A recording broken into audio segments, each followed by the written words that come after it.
আসসালামু আলাইকুম। আমরা এখন আছি ইসমাইল ডেন্টাল কেয়ার মিরপুর ব্রাঞ্চে। আমাদের যে পেশেন্ট দেখতে পাচ্ছেন উনি হচ্ছে দ্বিতীয়বার ব্রেসিস করছেন। আপনি প্রথম ব্রেসিস করছিলেন কত সালে যেন? 2015-তে। 15 সাল থেকে শুরু করে শেষ হচ্ছে কত সালে? 2019-এর মাঝামাঝি। 19 মাঝে তার মানে প্রায় 3.5 বছর লাগছে ব্রেসিস করতে, তাই না? জি। আচ্ছা, এরপরে আবার আপনার দাঁত আগের জায়গায় চলে যায়, মানে রিল্যাপস করে, তাই তো? জি। আচ্ছা, এরপরে আমরা আবার শুরু করি এই বছর, মানে 2025 সালের জুলাইতে, তাই তো? জি। আচ্ছা, এখন হচ্ছে প্রায় মার্চ মাস চলতেছে শেষের দিকে, মানে প্রায় 9 মাসের মতো। জি। আচ্ছা, 9 মাসের মতো ব্রেসিস করা। এখানে একটা কথা আছে, আমরা কিন্তু ওনার এই মাঝখানে উনি আবার প্রায় 3টে দাঁতে ক্যাপ করছে, তাই না? জি। এই যে সামনে একটা এবং মাড়িতে ভিতরে 6 ক্যাপ করা।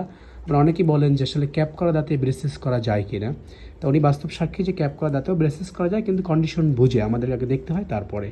আচ্ছা, আপনার এই যে 9 মাসের জার্নিতে এখন কেমন লাগতেছে? আলহামদুলিল্লাহ ভালো।